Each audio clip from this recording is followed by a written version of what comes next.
Chers frères en islam, avant de commencer la vidéo, s'il vous plaît, abonnez-vous à la chaîne.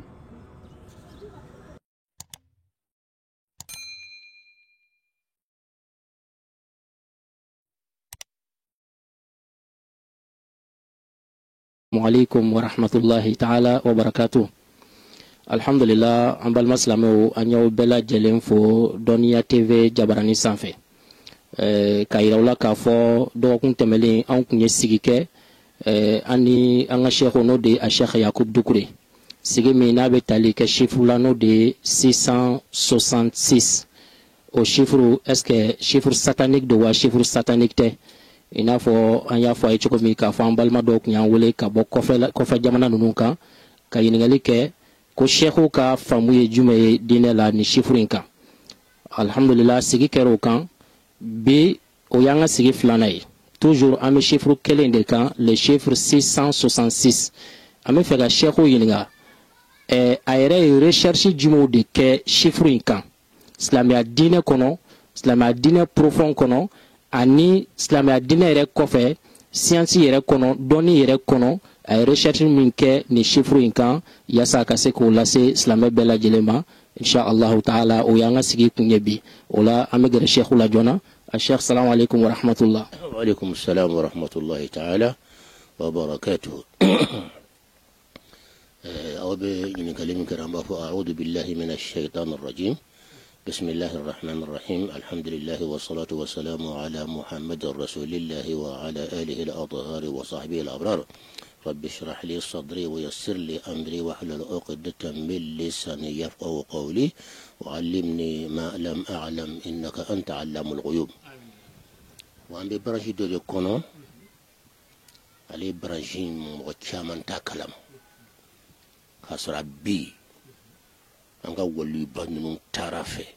recherche kala baw ni am ko intellectuel o jonye mamun ku bita fon jukor lawfle ka kiselon dine bete sanfla indonye sanfla kuma chama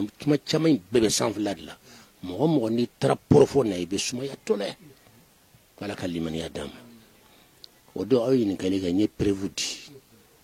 ngo fon ni flade al-zahiru wal batinu. Fɛn minnu bɛ kɛnɛ kan ni mɔgɔ b'a y'o ɲa la ani fɛn minnu bɛ yen mɛ u tɛ ye. Secret bɛ yɔrɔ jumɛn? Tiɲɛ yɛrɛ dogolen bɛ yɔrɔ jumɛn? Bon, caman bɛ se ka miiri k'a fɔ kɛnɛ kan na k'o de ye tiɲɛ ye. Non, kɛnɛ kan na tiɲɛ bɛ kɛ kɛnɛ kan bɛɛ b'a ye. Mais tiɲɛ yɛrɛ hakika yɛrɛ a bɛ kɛ profond de la, a bɛ kɛ dogolen de ye, a bɛ sɔrɔ ka bange kɛnɛ kan, a bɛ daminɛ dogo de la ka bange kɛnɛ kan. Exemple, an bɛ gbali caman ɲɛ, an bɛ mɔgɔ caman ɲɛ, an b'u ɲada gansan ɲɛ dɔrɔn a bɛ ne kunna ko ɲada ka mɔgɔ ɲuman de. Mɔgɔ ɲada in tɛ mɔgɔ ɲumanya in daminɛ kɛr de kɔnɔ. Min bɛ dusukun kɔnɔ o de bɛ bange ɲada la. O de to maa minnu bɛ wuli hali dugutilaw fɛ ka kɛ sali ye mɔgɔ bɛ sunɔgɔ la waati mɛn olu ye secret kow de ye, olu ye éducation spirituelle i y'a faamu, olu ye ka branche de. Tuma min mɔgɔ bɛ sunɔgɔ la e bɛ wuli ka kɛ la ilaha illallah kuranɛ karan salatu caman ka kɛ ni dusukun ye. Dugusɛ mana jɛ i b'a ni maa min sira wɔrɔ la o ɲada tɛ kelen ye, sunɔgɔ la o ɲada tɛ kelen ye. Donc hakika dogolen de don. Bon, dɔw bɛ se ka kɛ o tɛ sɔn a ma, dɔw bɛ se ka kɛ o tɛ sɔn a ma, mais anw tɛ parti ko la, anw kɔni mana min fɔ o b'a sɔrɔ an tɛ la recherche la mɛnna k'a fɔ an bɛ mɔgɔ dɔw sago fɔ wala la o t'a la. N ye prévu di. Nka filɛ kɛnɛ de kɛ fɛn fɛn bɛ i ma ye lampu tɛ nin ye wa yɔrɔ min bɛ yelen di la sisan n k'o dogolen don a kɔnɔ min yɛrɛ filɛ yelen yɛrɛ dira n ma sisan nin tɛ lampu in ye fɛn cin dɔ de b'a kɔnɔ o bɛ kan ka yelen de o tɛ ye o ɲɛkisɛ filɛ filɛli kɛra yɔrɔ min bɛ filɛli kɛ o tɛ kɛnɛ ma o bɛɛ dogolen don a kɔnɔ tulo filɛ mɛli kɛra yɔrɔ min bɛ mɛli yɛrɛ kɛla o bɛ fɔ a kɔnɔ yen de o la ilaha illallah hadamaden filɛ nin a hakɛ o ye kɛr de o kɛr dogolen don i bɛ taa sa i t'ale ye o. Donc fɛn bɛɛ hakika dogolen don. Ni avion ye panna a bil'i kun na yɔrɔ kelen b'a bolila mɔgɔ ta ye hali minnu y'a dilan o t'a yɔrɔ la. Donc fɛnw tiɲɛ yɔrɔ dogolen de don, fɛnw tiɲɛ yɔrɔ dogolen de don. Hadamaden kɛrɛ fili kɔnɔ an kɔnɔ a dogolen de don, sogo in yɛrɛ dogolen de don, mais lumière min b'a kɔnɔ kɛrɛ kɔnɔ dusukun kɔnɔ o de y'a secret ye o fana dogolen de don. o lumière ni abe na ni fen fly abe na ni chaleur ye ali be farikolo be kalaya sugune mana boy basoro sugune kalamando ale nodo hali jeli kalamando ale nodo tasuma doribe tasuma façon doribe ker kono ma shite a haqiqa lo fo ala hali farajaw yaye o malo femindo فهم حقيقة دولة وتقولي فوق تدنولي أنت لا منا مغو كي كاشين ما بك سان فلا درونية دونو دو مانكاينا مغو بيفلا إما وليو بمغشان فلو وفيه هنا بومنا هنا بومنا كوي بكام كولا غوسي كفين بفوق ما كسر ولومنا على ولي أنت لك بوغا دو بجابي شي على ولي سانغلا على تيغا دو جابي أو يكلن يوا على كلمة يا دم ولا بدون نانيو رفهم كفوفون يا الباتري نيا ديمونتي إبا أبيسي بي yoro kele nyu apisa ni oti o ba fara fara nyon kan dra ba ka barake me yoro kele nyu mandi ba kono no ye ni pisansi boray fara jamu nya dla utalo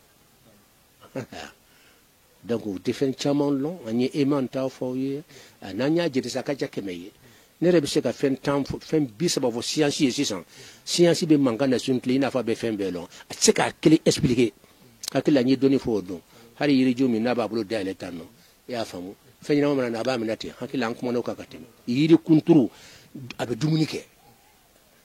a harjiga fana ti wuli ka tanyina abil lo nord la kala makoro akari ba daile ni tori na ni bla kono dron abamina aba jeli mi na farat mamina ka jeli ba daile tori bebi abe tlaki lo kala makoro abo jeli mi ni dajumande farajaw nya balaw yasu ka libru fleni abeni libru ngono ni livre ni farajaw ka livre kerkele mbadu de tom chamande do abe no non kono encyclopédie chamambia abu kono no kelembe ka yiriju jata ka yira ka fo yira ya sabati ko aka bara de dumuni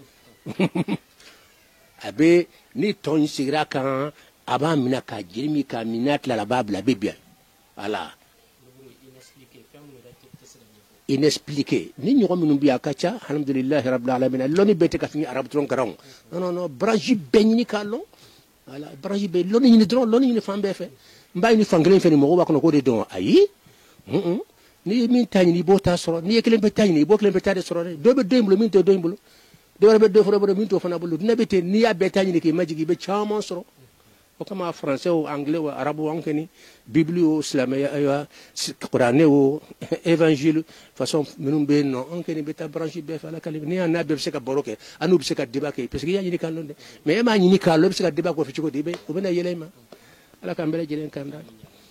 donc c'est ça ni fam ya rawa fait en réalité fait en haqiqa be keneka wala be dugule abe dugule la shika shitala ala era dugule ndidu duguli ale ka duguli to ko dugulu ka duguli voilà ala kalimani adama no fam yara ka ban o be na courage de haklimo maka fo jaga jaga ta profond na jaga na fo ko haqiqa be profond la e en fait be tanya ni ambe wali mun jete ko mula gusi ka wali yu tarako cœur sukumbi bara chugudi lumière mbe cœur kono ali be nani chaleur ni hali mo nesi datun ni sune ke nesi kono akalaban de babo nesi imani fadi suma chugo a seka sugune sumaya parce que cœur ba ka barala ala cœur ka gringa ti matière ga glacier matière ma fende mais mimbe cœur kono chaleur de o te o ka gringa ti mitleka ka gringa ti mi tlekan a puissance ka bonga ti mi tle puissance kan lumière mimbe mumini dusukun kono ma fo kafre dusukun de mumini dusukun kono voilà bon donc ni kera ni fam yara tanno o lumière keleni o de be kanga mouvement fana di may tik tik tik koroba de be tik tik la kera kono wali yu bawde ni nyayin tik tik koroji me alaba ko mundi fa tik tik je kuma de wo tik de avec un comment faire donc comment une koroji manye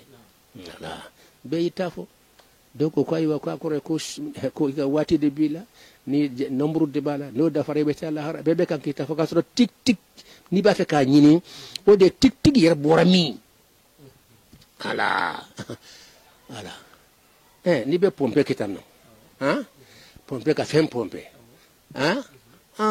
ngo ker de haramadin fana pompe lambele le baye yebe ker la tabe pompe jomba pompe la ite pompe li shedina kono ko dote kaka pompe dobe kono be kanka pompe le ke to tini ya kiyala ala kalimani adama o 600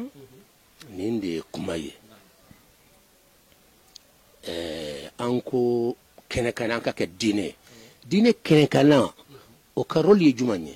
ni ye baraka dine kenekana ni kenekala no bode ma de maqamul islami mbode ma mimbe kuma fare kulo dronka awa bo shiko kuma wo mais shiko kuma wo fare kulo ka kuma nunga ya famu ona nyogona nunu o e dine sanfela ye ya famu bonantara ka timoka ka maqamul islami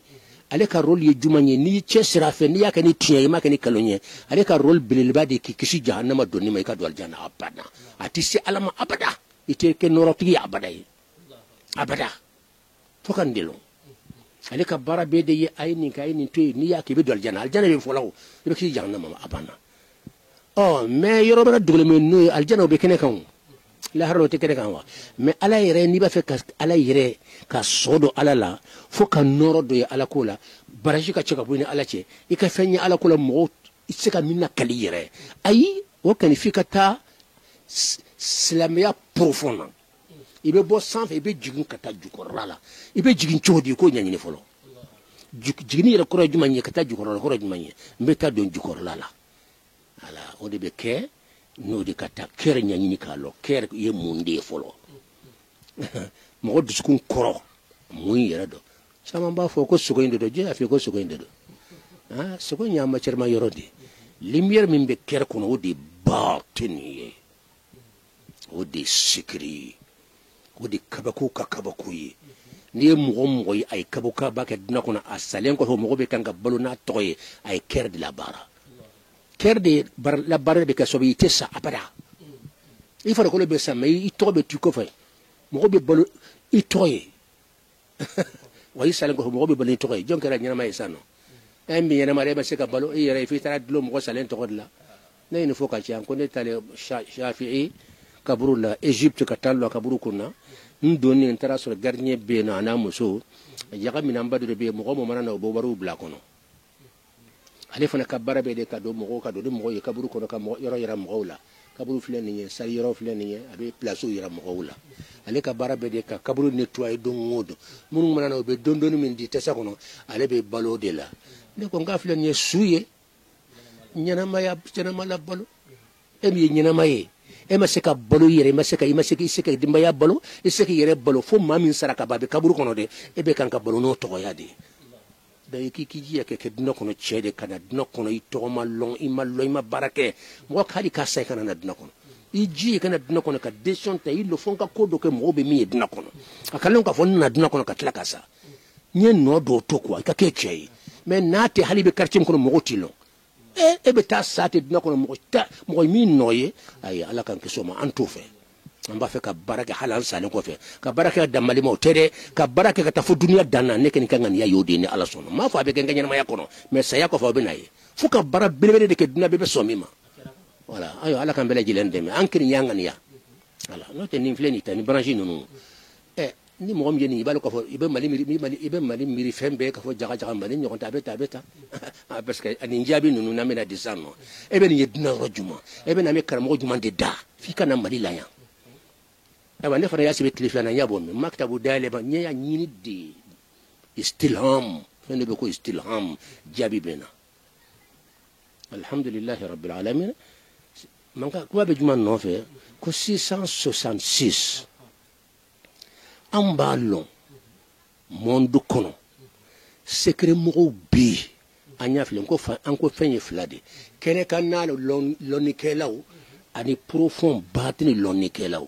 bo batini lonikelaw fla munu be profond na munu talembe jukor la ka ko secret o nyini olu fana category flaye do ba kenis dine siraye sira min dagalembe ina fo waliyu ka sira intellectuel islamique mon ka sira éducation spirituelle sira méditation islamia toya ulu mo bi o be batin sirawe do ba ke ni shaytan ka sirati ambe ala botu chugo do be ala shaytan botu tindi anta fe ka nyire bla gundo la anta hala adresse bi asabe français yere la mo chama ballon anta fe ka nyire bla la iba bla internet la dron wali iba bla télé la dron iba mo jaw ibe mo ba yedna kono o be shaytan ka keneka o be ñogon foni shaytan grédé o be ñogon fotande abe et puis ni se ka gade mo bilibili baw duniya tigu dunabu bolo cogo min na tan shetane ni yɔrɔ b'a la a duna mɔgɔbaw han a belebelew i bɛ minnu bila bɛɛ ɲɛ n b'olu de fana ma koyi i bɛ minnu bila bɛɛ ɲɛ olu de bɛ kɛnɛ kan i b'u ɲada fana ye n'u bɛ ɲɔgɔn fɛ u b'a kɛ tan shetane bɛ yen shetane estati n'a ɲɔgɔnnaw bɛ yen a ba kunkololama bɛ yen ba kunkolo o de y'a to ba kunkolo ko in ne b'a fɛ silamɛw k'u jɔ t'a kɔ jala parce que silamɛya kɔnɔla an taara sɔrɔ ba ko donnen bɛ silamɛya kɔnɔ f'an ye livre ɲɛnama dɔw ye ko ayiwa ko al-arshi sigilen bɛ ba kɔrɔ ni seegin de kɔ la bon jotigi min shetane de bɛ kan ka shetane batobagaw olu fana ka sini beleba dɔ de ye ba kunkolo ye donc silamɛw kan k'i kɔlɔsi o yɔrɔ la ala k'an bɛɛ lajɛlen kanda anw kɔni ma sɔn ka hadisa ma ni se b'a ɲɛ a tɛ fɔ abada wa n y'a kɔlɔsi fana hakilibɔn mana se hadama o b'i pa kunna o tɛ sɔn k'a fɔ o b'a yira hadisa nin kɔni a kan ka bila pewu de ala ka limaniya d'an ma a faamuyara wa kɛnɛ ka mɔgɔw ye tilayɔrɔ fila ye dɔw bɛ dan kɛnɛmana dɔrɔn kan o ye tiɲɛ ye mais kɛnɛma in na dɔw b'a kɛ gɛlɛya ye k'a kɛ kɛlɛw ye o fana ye dɔw man ɲi dɔw bɛ da kɛnɛ kan u ka lɔnni dan de y'o ma u tɛ kɛlɛ kɛ donc a bɛɛ ye parti partout de batini mɔgɔw fana minnu taara shetane fɛ olu bɛ yen minnu bɛ taa ala fɛ o bɛ yen shetane fana dogolen don ala fana dogolen de don ale kɔni cɛsirilen don k'a fɔ ala kɔni ka n'i yɛrɛ sɛgɛn o b'i bato mɛ i ka ala kɛra manto fanba n b'u tile la a y'i kalo kan a bɛ kan ka kɛwale kɛ ni sira bɛɛ ye a bɛ kan ka kunkolobaw dama sɔrɔ mɛ kafiri kunkolo ninnu o de y'a ka kɛlɛminɛnw ye kafiri kunkolo ninnu de olu de y'a ka minisiriw ye olu de y'a ka kow ye waati de bɛ yen nɔ u bɛɛ bɛ avion ta ka taa a yɔrɔ la n'u taara i bɛ si ninnu ye u ka si dɔ de ye shetane ye fɛrɛla mɔgɔw ma fo ka dama tɛmɛ ne b'a ka gundo caman poyi ni ala sɔnna ala y'a lɔn ni d'an ma an b'a poyi a man ka to dogolen mɔgɔw ma fɛn caman bɛ an t'a fɔ la mun na parce que fɛn dɔ bɛ yen mɔgɔw t'a fɔ o bɛ na kɛ lagosiliw ye bon ni yɛlɛ kɛ gosiliba ye fɛn caman bɛ taa k'i dan de an b'an ka lɔnni to an kɔnɔ kɛ ne ɲɔgɔn caman bɛ yen lɔnniba b'u bolo mais u b'a t'u kɔnɔ n'i ye dɔnni fɛn min ye jama ɲɛ i kan ka dugawu kɛ wuli ka taa tigi sɛgɛrɛ n'a tigi yɛrɛ k'a b'a d'i ma fo i bɛ tila k'a fɔ k'i b'o la gosi de donna ta a t'a ka lɔnni to a bolo a bɛ ala ka limaniya d'an ma dɛ hada huwa i y'a faamu de u bɛ taa yen nɔ shetane yɛrɛ bɛ yen i b'u jama ye u ka bato bɛ kɛ cogo min u b'a condition f'u ye u kan ka ba faga cogo min na wala ka ba saraka n'a ɲɔgɔnna ninnu ba y'u ka sekere baw de ye a n'a ɲɔgɔnnaw jeliw b'o bɔ cogo minnu na shetane bɛ basi cogo minnu na a bɛ batuli kan minnu ɲɛ a bɛ ala tɔgɔ belebeleba shetane b'o lɔn kojugu ala tɔgɔ min kɛra ala tɔgɔ bɛ a b'o de ta k'o ɲasa a yɛrɛ la k'o da ka mɔgɔw ma waso u k'a bato n'o ye donc o kɔrɔ ye u y'ale yɛrɛ bila ala yɛrɛ nɔ la o de ye hali an fɛ ɲɛfɔ o don y'o fɔ an ka kuma kɔnɔ yan n ko hali ya ko tu bisimila mun na e bɛ jɔ e ko i bɛ sɔn ala ma i ma da ala la i dalen bɛ shetane de la i bɛ shetane bato la i tɛ shetane tɔgɔ fɔ e b'a fɔ tu bisimila tu kɔrɔ jumɛn ye ko tu kɔrɔ ye ko ka daji tu bisimilayi ni baraka ka se ko in ma n'u ye bisimilayi bara a tɛ ɲɛ abada o de y'a to bisimilayi bɛ ɲɛ hali kafiri bolo ne ma dɔn sekere min bɛ bisimilayi kɔnɔ a dama tɛmɛnen don hali kafiri mana fɔ i b'a nɔ ye parce que ala tɔgɔ kɛnɛ a bɛ komi ala yɛrɛ de y'a tɔgɔ kɛ i kɛra mɔgɔ ɲuman ye ma kɛ mɔgɔ ɲuman ye a tɔgɔ ni kuran dɔ de b'a kɔnɔ sekere dɔ de b'a kɔnɔ jotigiw y'o de faamuya ko tu bisimilayi tu kɔrɔ jumɛn ye daji tu daji de bɛ taa daji de kɔrɔ ye ne bisimilayi min fɔ o daji barika de b'o la sekere de b'o la kuran de b'o la o de bɛ taa n'o ye ko in sekere de ye nin ye dɔw b'a kɔrɔ yɛlɛma ka fɛn wɛrɛ kɛ de ko tu kɔn tigɛlɛ jɔn y'o f'i ye n'a tun e tigɛlɛ min fana i b'o fɔ de subhanallah ala ka limaniya d'an ma donc shetane ye cɛsiri anw yɛrɛ fɛ a bɛ ɲɛ b'a la jotigiw minnu kun ma da ala la u t'a fɛ ala tɔgɔ mɛn u bɛ bisimilayi de fo ka u ka azimaw la u ka tutuli ninnu na o tɛ kelen ye o tɛ ala tɔgɔ ye wa o ibilisi min y'u ka patron ba yɛrɛ yɛrɛ n'o ye ibilisa yɛrɛ ye ale ye mun kɛ ale taara pyramide ta pyramide ta k'o k'a ka sini belebeleba ye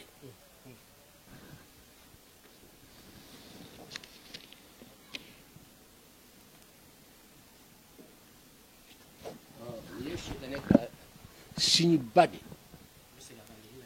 nin ye seyitane ka sini ba de ye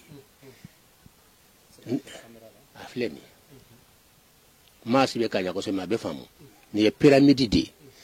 ni pyramide donc shaytan ka signi bade ni aba long fana ni femi ayre balo ma ya duka mo ni ala yere to secret abatinu ala to batinu de ala to ka chambe ala to ayre batinu wodi ni yiji ko long ko de tasisa ko kayre taye o ka batuna o biya sin de la ka batuke donc ça n'obeka nka shaytan batu ni ala toy do okene wi ala ya damasa parce que ni to fen to ta ga defa madri ya ka yere kama ni ya ka plan di amba ka plan kala man ni secret shaytan yere ta lo ni pisa secret fay shaytan balo ne balo ale ta lo yere wallahi amba lo katimaka wallahi amba lo katimaka atalo akiunya na donde aya Solomon ka secret de ni Solomon de ay du ko le jina umara bebo kalama ni ninde Solomon e jina umara ni ninde wala donc ninde gundoye ata kalama bo jifu fana olu keniye nintaka kuka secret bile baye ya famu bon obende ta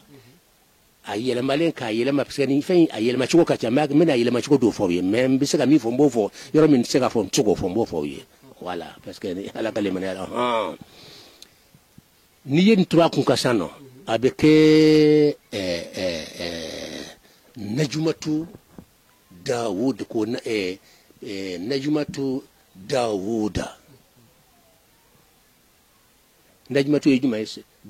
David Najumatu Sulemana étoile de Salomon étoile de David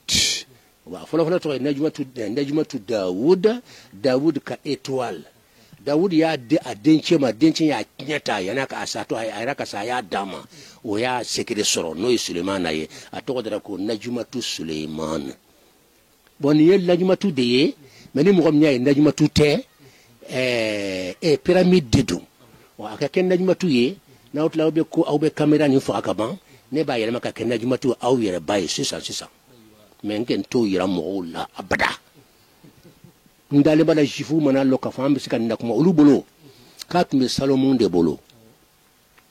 Salomon ye jina umara kakaba ko dina beya to men ninde aya famo Salomon fana ka ya de ka premier ministre ma ko fana tumbalo mais ko premier ministre ka tlela abe satma minna ka tunna ko shitse kala kuma tukuni ulubolo endu wo jifu wo mo ben secret long ou ben une trente long mais ka foni ala to de uta ala tolo abada nere be sanga fona to be na no fa no ga ni ko milliard keme jifu ka dima be ki be ala to ala commençant uba doubler bla kana ça parce que luka jamana be sigile men ndeka mais ayele malenka ke étoile mbode made ni yele malenka ke ni étoile ya unyakoro ni ta ke chola toy ala nebe tlaka yele banka dimson ye 500 uba ye 100 keneka ni étoile de ni ye lolo yere de 6 côtés 5 côtés tere tu t'embêtes 5 côtés ndefé 5 côtés ngo fana ira wala hein kota voilà on va fondre ma ko 5 côtés ni te secret de mo fuye bi ni te secret ni te pyramide pyramide be pyramide long pyramide hudi hu a foli ka gelema mais pour ka loka fo ala ko itnyaye ala ye kelembe ka ka sew yira 500 no ni corona ko ye on bien pour tout là ka hu pyramide secret yurla abu bulo mutala borami utalo uti atika soro chini qur'ane ko nate leni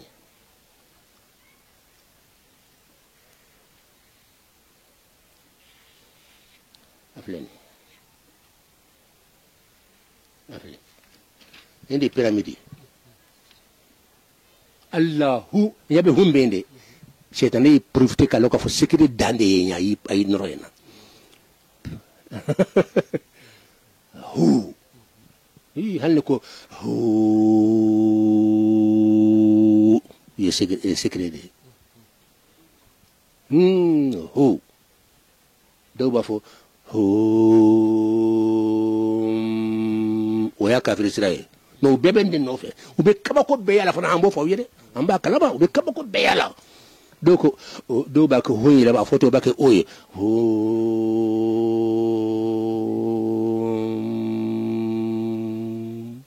avec ken chomi yamba be kalama fon ma ko secret son secret sirru nagami asawt nagami son betade son yakaba ko de maye dongol de goya mo shedna kono wa hadi sufi ube dongli da mais do ta fam do be nga dongli la gosi dongli kafir la ma be dongli ala soso be ni muso nche kanyi muso nche akambe tan adona tan abe mamba kono dia haram ya yoro ye voilà note dongli sumale ni tole munu be duskun kalama munu tara branchi volu ira nya bala be duskun fara kayere bana de bilay raba sumaya ala kalima ya dama noko Allah ya Allah Allah ya Allah Allah ya Allah ajib lana amina nte donc lewa aga ya Allah kun ya Allah kun ya Allah kun ya Allah kun ya Allah kun bismillah ima sumanelo bismillah kun bismillah kun bismillah kun bismillah kun bismillah kun sumanelo bismillah kun bismillah kun la totenewa adonk la matewa jom sa ko ni haramu ye mais aben secret lo a photo dala o tew ibe fendri blay kerla o de a secret i ka foni dusko ni dainte daga fo kene ka menya fo yenko secret akadam na kerla dore be ka ba ko yala o ko ni dongli façon nye ker ka langde lughatul qulub ni dongli façon non ay homa ko duskun ka langue obo korolon duskun be ni kuma in korolon aba bla fin dola ni kuma ni duskun relation ban duskun che et puis kuma in koro duskun de ba lon ko sebe abe duskun bla fin de be duskun be ma attaque aba ka yoron kele ni kama to ante ta jona la kan man ya dama bon hakila ni famu yara donc ni de pyramide mais on talo ka fo hude do bonera fa nat ta fa ka fo hude do mais bi a fora o yame abubul sangilu ta borolo shaytan yere tala ayi chesri ka londro ka fo ala ka secret do aduma wala no ata secret lo wala ala ka danga be shaytan ka ay ala jam fa ala ka do ko kan ala de tay dan fawni dan faw kan kan yesi ala dla ayi chesri fo ka dan faw ngro ala kan kunya sa yere la ala ka jugu numéro 1 ala ka danga ba kan ala ka halaki ka fanga do mo tugra ko ala ko be bo ko nous te bois ko ala ku fanga doga ka silama ya yelo sanfe ka nya yelo kalonga sanfe bon hakilla ni famu yara ayini lank ka nyakse ni ka cheman chelala ale ko na ko nyakse do nyakse tede ni nye ni fana huwere da takalama non ni huwere de ale ko na ko nyakse mais aka ka nyakse hudi nyakse hudi nyakse be ka hudi dama kurli dama kuri dama ko na hudi be nyon kono chimanchen dogoni be chimanchela la woye huye mimbe mununo la woye huye mimbe mununo la woye huye hali al-kaaba so hajarul aswadi na ne kuna ngwa fana ye yaksede ye al-kaaba so la hajarul aswadi ko be ka timanya korotewa ni ka ni magala ka ni masika magala kini timanya korobani kamera façon da mo timanya korola haraba beira mo beta min sumu ka ambarase kaaba so e ka timanya fedron hali mi bulo magala wayi ke kak o yasura ale o yala ka kamera o ka gidan ta o yangache o ba miliyaru deta ne ka famu yala voilà bon donc 600 ni famu yala wa 600 abone nina inte 5 yewa ya famu ni 5 de ni hudi atara 6 la o be 6 long harful ha'i ni yak istinqaqu ke abe ko ina fo ha'un ba'un ra'un abe ke ha alif be faraka o 6 ni hukele ni alle be ke sisi iba istintaqo ko kore iba la kuma ina fo alif ni alif simasano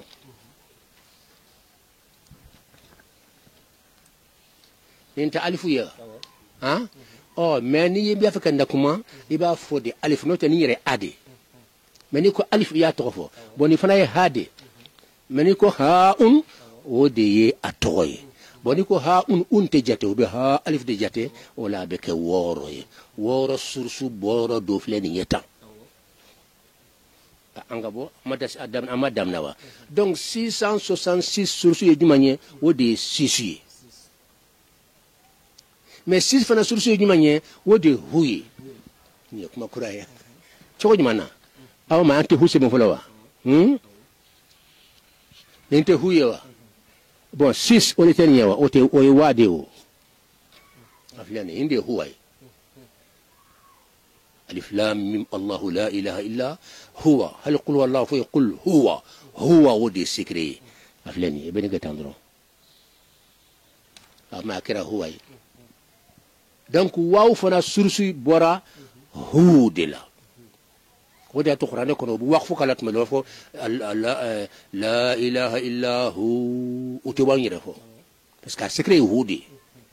دونك هوني ni mo mi yidda wala dra yidda patin ko bela ni to lo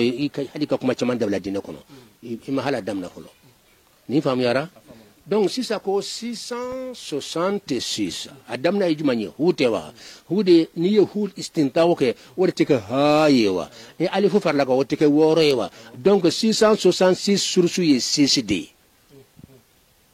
666 a sursu ye 6d ye ya famude a sursu ye 6 ye chugodi ima eni yewa ninde sekre ka sekre mais min ka bonga timini kan o de hui hu ka bonga timi alifu kan mais hu man bonga timi alifu kan okora juma nye hu de alifu ye alif de hui na puri ka se huma fi ka timi alifu de fe quoi donc fu hu grinyana ala to yele to be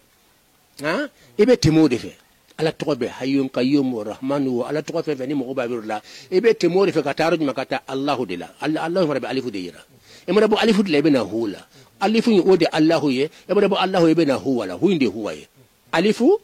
o ye allahu ye huni ode huwa ye huwa ode sekere ya la sisa ese ni manga nyanyini amsenga shike de dongo do kankar nembe ambe nin lambe nin long ala ala kaliman yadama ninu mo kotin loki be dlum mo la foka tisa o tisa kake ni ay enfrantin tiba kuma ta arabizon lonete nyinina nimi nyalon amba nyire kunche bayanta nyini ndeysana kasoro hadna be duna dan wuli ka tasigere min bi tanye min ba tubsiki yerata wuli ka ta foduna dan akama mais ndé koy 111 flani alifu de flani c'est très bien 111 alifu amafo 100 na for 111 kene o ka gira beyo o ka gira le sisi 666 abora 6 là où est 111 de 111 de 666 bora 111 de là. Bo 111 wode flinya flekene de kan wode alifuye. Fenkele min ka gira alifuye wode huye. Mais à te fois ka gira mun ko be parce que be o te tanyon ko. Parce que ni ba fika hu fo don be alifu defo. E sika se hula abada fika ta alifu defe. Abi ko saliji ani sali. Mais alifu inde wode be ala yere ka kirenya yira qul huwallahu ahad. Ya famu? Bon, 111 boranchi, tu as fait de long, hein? À la kisra. Et bikene, abenina bo binala sonna. Keso, menta fe ngachade, mingi nakara biako na dovere ketung. Nsega nganyina maya ke batri nyina ka kumetla ko dimo goma. O manno gode, mesega din douma. Afleni. Nende te alifu ya. Nende alifu kilempe de ya. Ni ba fe ke alifu saba se bo ba fe ko de long. Hein? Afleni. Iba to ko sebe doron. Alifun abana ni akere de 111 ani way joli L est joli 30 F est joli F est joli 81 1 plus 30 plus 80 égale abana ide bari bana karam ko chenyalo ayre de bari bana sa au taranye memma ote au ba chese de ka mene reda fana kuma kachare ale jabi enna kuma be forod la wa kini ke enga fo ke mentani ke kuma be forola mais en ani ke mentani ke u be nyogon ta chugodi wode flenieta fle ka yele maka ke 111 net ni kuma nafaka bo foka de matimi nin kelen ni même chose ale de ni i ka tɔgɔ sɛbɛ dɔrɔn ko alifun i ka alifun jate a ye 1 ye l ye 30 ye faw ye 80 total 111 alifu filɛ nin ye mɔgɔ nin lɔn i bɛ jɔ fo ka tisa dunan bɛɛ bɛ jɛ k'u bɛ bi u tɛ se wa i salen kɔfɛ tɔgɔ bɛ taa fɔ lahara fana parce que alifu jɔlen don fo ka taa dunan wuli karamɔgɔ fɛn fɛn y'a lɔn a tigi i b'a tigi to yen de n'o tɛ ala bɛ balawu caman bi kan i kɔnɔ ko fɛn wɛrɛ dɔ ye ayi i bɛ alifu tigi to yen de ninnu tɛ tɔgɔ ye ko a ka bon sankolo a ka bon dugukolo ye voilà donc 1 ale de 111 a faamuyara san wa 1 égale 111 a faamuyara wa parce que 1 tɔgɔ ye ko alif alif nombre bɛ bɛn 111 ma nin de relation ni ɲɔgɔn cɛ nin kuma ɲɛna kosɛbɛ nin kuma ɲɛna a faamuna jama ma parce que i tun ma ɲininkali kɛ n tun t'a di mɔgɔ ma nin ye secret dogolenw de nin ka bon miliyariw ye voilà a faamuna bon problème bɛ yɔrɔ min sisan nɔ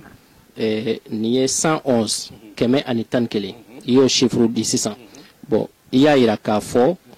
666 a aslu a source bɛ bɔ nin na bon ani 6 fana a source y'o fana ye a fila la jumɛn de ka girin a fila bɛɛ kɛ kuma de parce que u bɛ don ɲɔgɔn kɔnɔ dɔrɔn de u bɛ don ɲɔgɔn kɔnɔ dɔrɔn de sisan a filɛ nin ye kɛnɛ yɛrɛ kan nin tɛ alifu ye wa an tun ma alahu ta wa bon alahu ale ye 1 de an b'a fɔ ma awwal huwa al-awwalu wal akhiru harfu damna ana laban awwal 1 ale o tɛ 1 ye wa huni o tɛ 5 ye wa 5 ni 1 o joli ye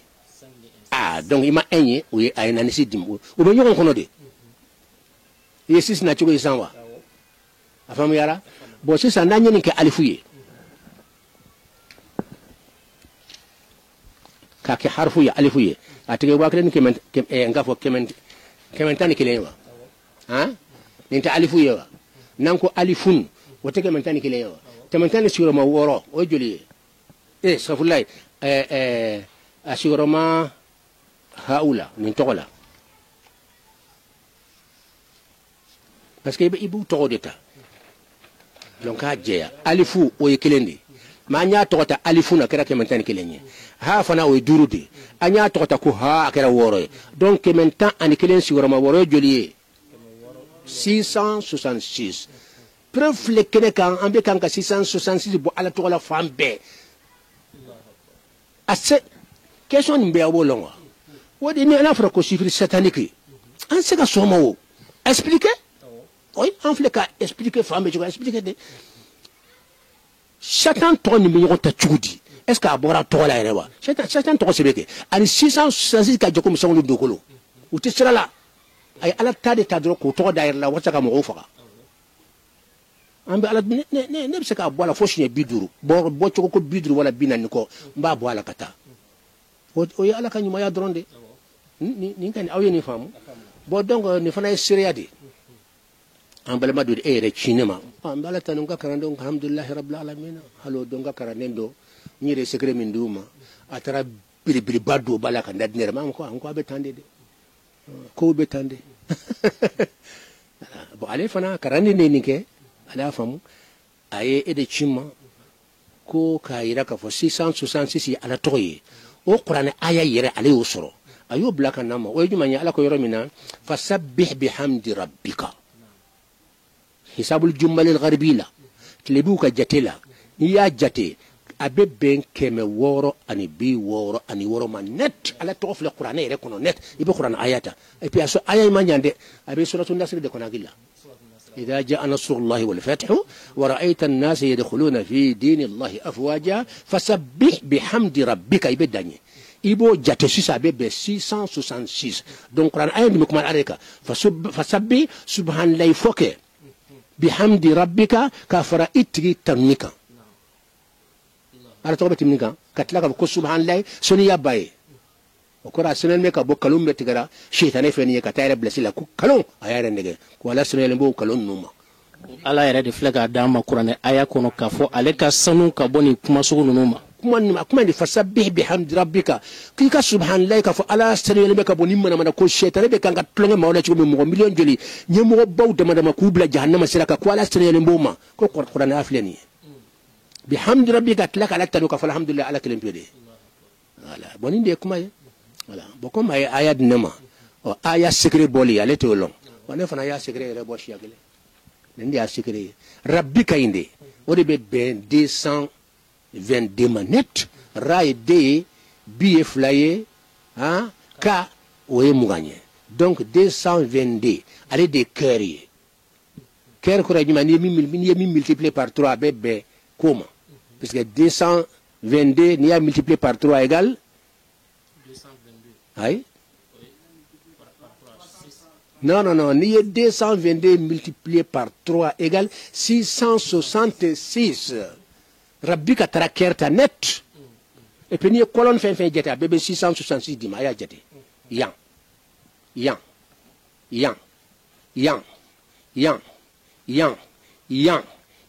666 à paix. Après ça, tu me dis 666, il y a la 3 de Walla Chétané Torodo. Mais Chétané Chesseri, Kado Moumi Kunda Duna Konobia Kacha Moro Batagne. Million.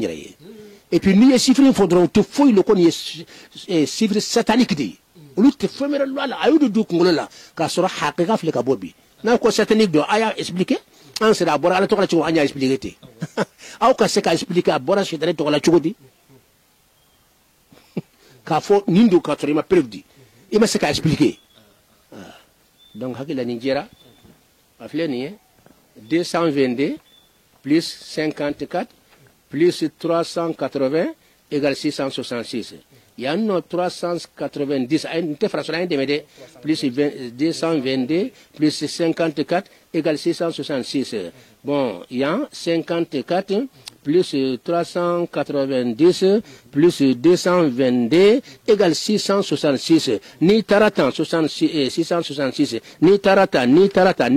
voilà, ni taratan, voilà. Côté bébé 666 de 10. Mais chiffre mon flé kumabalati. Olu chiffre borami.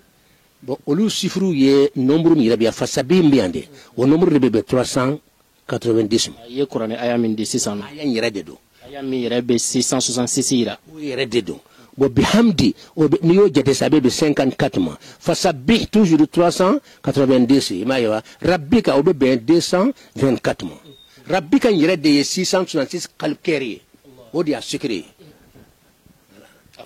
Anto suruyati note wati gara fenge. Bon, 666 fleni. Ibafo. Abebe ala trop de di. Ate shetane trop di abada. Ni ya ke shetane yi ini ala be kere. Ne be tinya de fola hakikatan. Ala trop belebe ka bo ala la kata de shetane ma. Subhanallah. Ala kan kizi. Afleni 666. 6 plus 6 égale combien? 12. 12 plus 6 égale combien? 18. 18 fleni. 18 à la tour de Walla le côté. Hayun de do. Ça dit ba lettre tasabe à la tour de 600. 666 au terre. 6 plus 6 égale plus 6 égale 18 et du mania hayun. Hayun qayyum de hayu kunyana maya sikiri masa. Tawro janten yede. Ite fen faraka ite fen bala fana koy. Voilà. Kuma te hayu yere ala to ko cela ale ka grinde ala to ko min ala ya do ala harama den tege ko na alif lañi ça c'est vite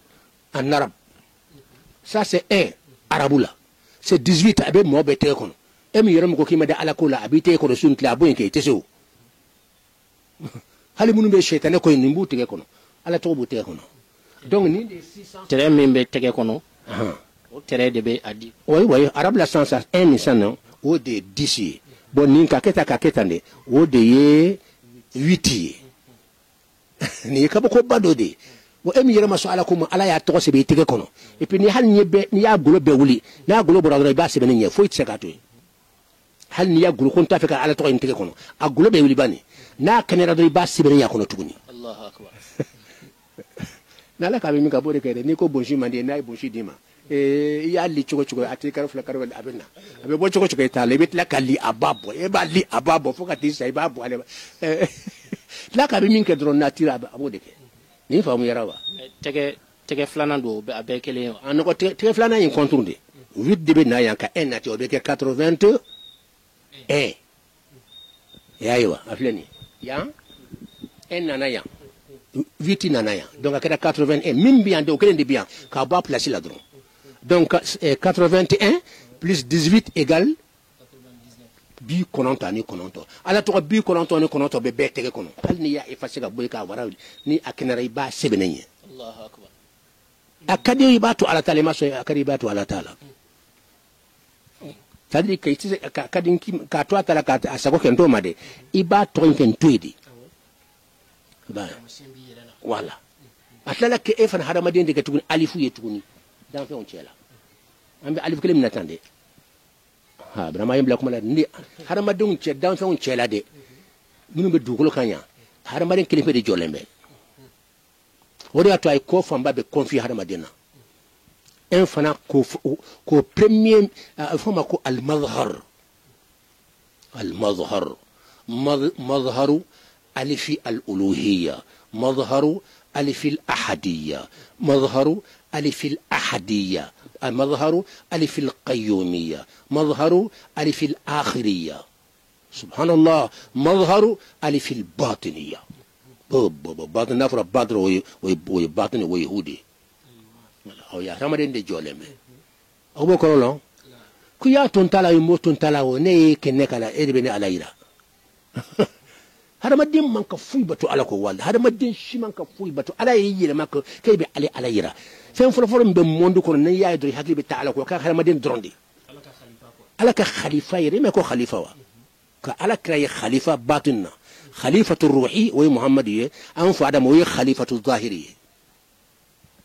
سيجيني اما نفهم كوسبر يكما كرايو خليفه في القران كو ادم دي ويتيا مويه خليفه كان تادي من خليفة الروحية من الجانب الروحي الخليفة الحقيقية من سلك جوالا نولا كدينة تريدو كله فام بفه كخليفة كله ما جون نولا يكان يردان فونا بكام بتوتوا آدم مسيكو كيو no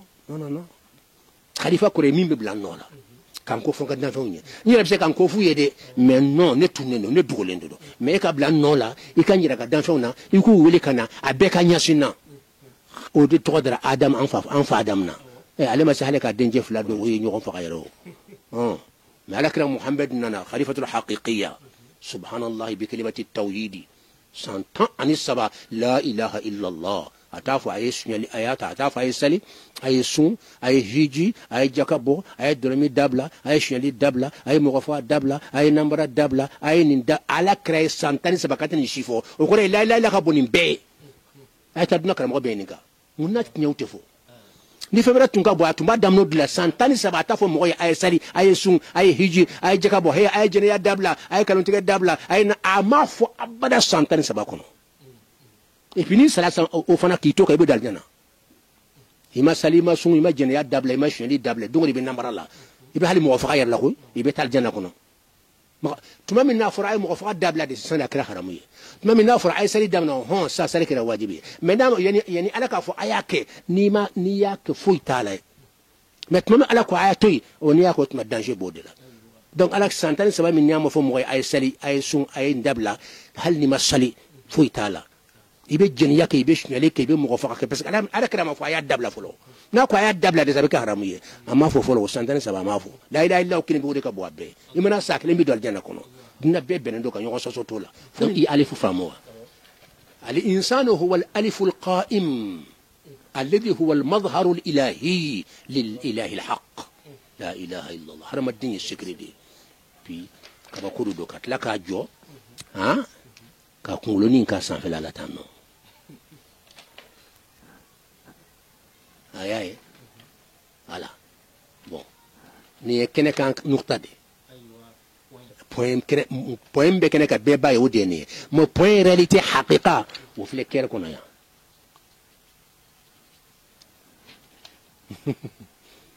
point aha nimbe sak ilham do san wallahi man sinti ilham be nana don ala kali wana dama ba fara kamana tamba be sibaga fara kan ni ya haqiqa de bo kungulo o talembe alifu sanfe tumado ni bide don abeti rasro fo jukor lala nimbe mun yara fen fla dron de be fen fla dron alif ani point secret banakoy alif ina point fla de be no nantra harba den kunda parce que alif yi fly alif haramadin alifu ye mais ala yɛrɛ alifu de e ma ko hadisa la ko ala haramadin da ayra sawra lawa mo chamba a koro chaman dama ne bula sumini yor ka to no ala alifu de oya ma fa ayra alifu jolende to ma de ayin ko alifu be ala de reka fo ala ende enkura juma min kelem periode flatala et puis ayra jole mena ayra ka tlaki jole dan fembe o de alifu ye ka dan fembe da ki jona be ayra jole mena ayra fen cité jo fa ki jo هذا هو الألف الألوهية القائم هو نيكو ألفون كو جدا بك ألف سبعي نيا داكلي ما كأي أفهم يا روا الحمد لله رب العالمين بو دونكو إماي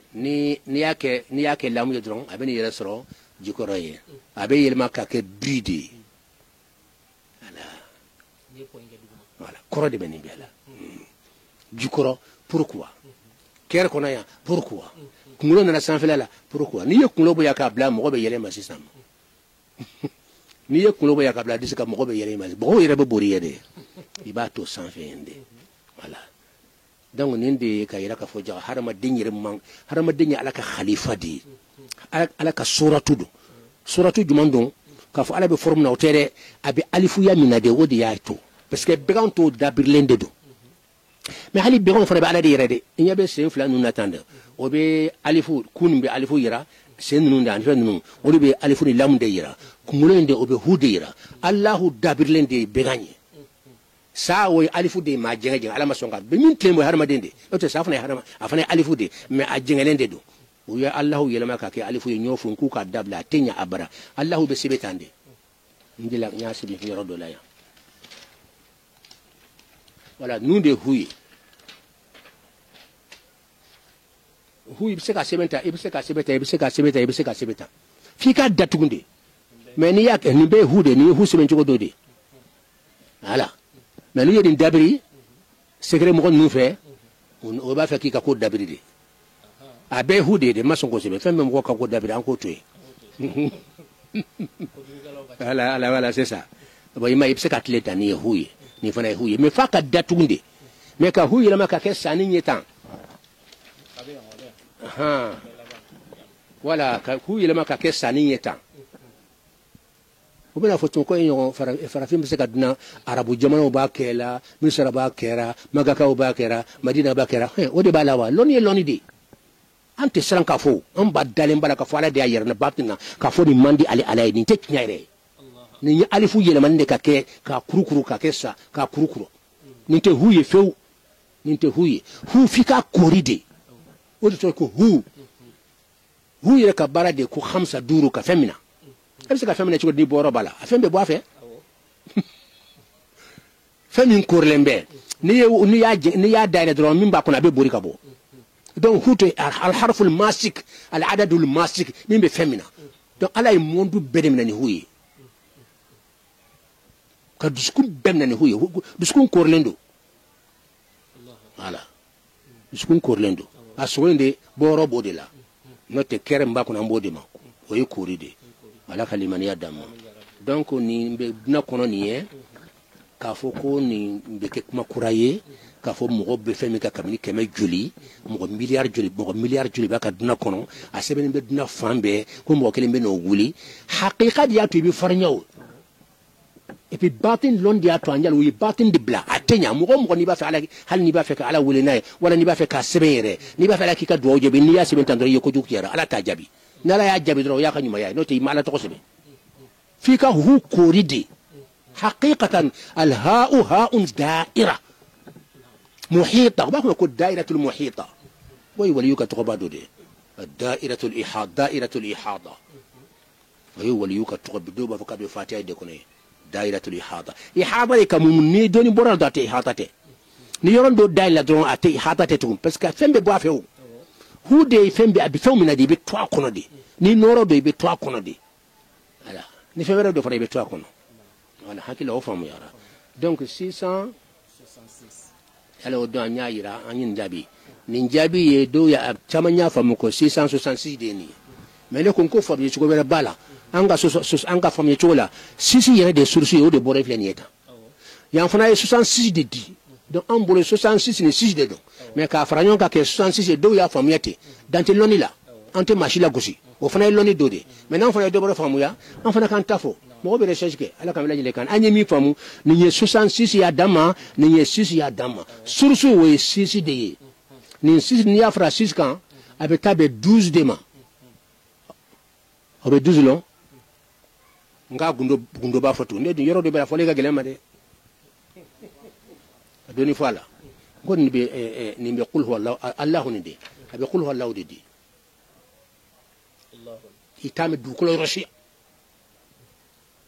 ka fo wali de be fana alay fembe kay ka be ni long alhamdulillah rabbil alamin amma ni meddu ko fanshi ni be mali de kono yamba fo yibi ka qul huwa allah bo 66 la o kani we yan donde dunya fanshi tay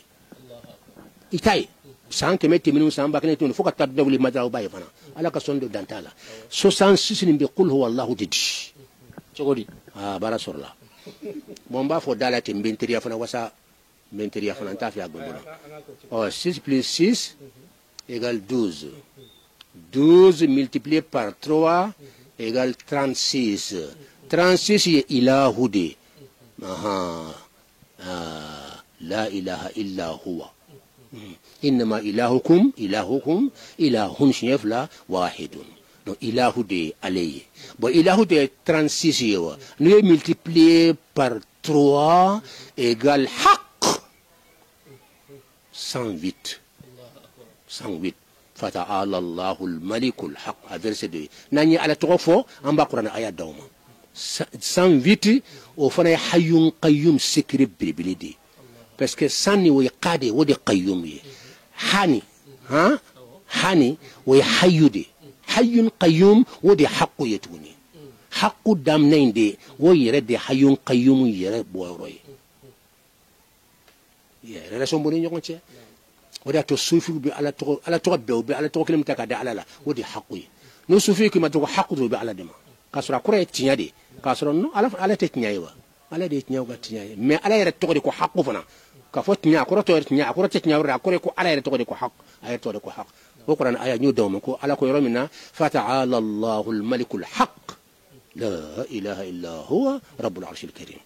afam yarawa donc haq 108 ni yo fa multiplier par 3 parce que 3 des secrets 3 des sources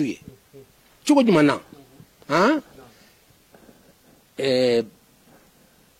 ba fenke ba ana feminke ana ya ken feminye Allahu o ifembe dama sai ay dan fe mununda o te flana nyewa ay dan fo dani kunmi de kunde o sabade to ko fo de sabaya secret de fenke ba ana feminke ana ya ken feminye ni yesebeni ke ami yesebeni ke yesebeni minke ya ken bikmi au to ko saba tle fleni ye kele tle reflection feni a chaleur a kalaya ana lumière o sabay tle yere anit les chaleur anit les lumière sabatewa sabaya secret de ni voilà hakima bi ka to ba ko voilà donc ni famu yara donc 108 wote haqu yewa alquran aya madama fata'ala Allahul malikul haq wa mafawa bo 108 ni fana sigoro ma saba 3 toujours au ben 324 au Qur'an aya dama ala ko romina fata'ala asafurullah ala ko romina wa kalimatullahi hiya al-ulya ni aya mi Qur'an kono mo go betima la ka soro secret ou ka secret de ba kono ki yele fo ka tay sayte wuli mba fe ite jigi examen lay gagnena mba fe ka placer soro mbe baro mba fe ka yele dongo fo ka ta président soro wala ka ministre ya soro wala ka lamam ya soro mba fe ka yele watibe o ta alifu yo alif jolantewa aya de ni wa kalimatullahi alaka kuma kan hiya al-ulya o de be fembe sans fait fento afam yarawa au 324 ni yo fa multiplier par 3 donc qul huwa allah nana direct 972 bebe qul huwa allah ni ayi be jate sharqi ay gharbiya jate la tile bi mo ka jate fe abebe 972 ne be kuma kuray aya foduna yorobe ni kuma meta fana yorobe mbala fana beta yorobe allah ma abora malidla ni mo to la qul allah le ta kalamade na qul allah susu tara boro juma sanno 6 6 bɔra min alif ni haw allahu ni alif ni ani haw ni ale kelen de fana bɛ 666 d'aw ma n y'o fɔ aw ye parce que alif ni n'i ko a o de ye e ɲɛ mais n'i ko alif o de y'a tɔgɔ yɛrɛ ye o bɛ bɛn 111 ma bon hu o ye 5 de mais n'i ye hu fana tɔgɔ ta ko ha a bɛ kɛ 6 ye donc 111 multiplié par ha 6 égale 666 bɔra min a ma bɔ ala tɔgɔ la wa jɔn ko sɛtan nombre don u ka tuubi an ka tuubi an k'an kɔlɔsi an ka tuubi an kana nin kuma fɔ abada a filɛ ka bɔ kɛnɛ kan donc hakili la juma tora sisan parce que kuma in ka ca nin tɛ ban i m'a ye wa a ye kula lɔbɔ cogo y'o ye wa voilà k'a damina alahu alifu la ka na ha'u la ka b'o la ka na 6 la ka b'o la 6 fila o ye 12 ye 12 fana sigiyɔrɔma 3 o taara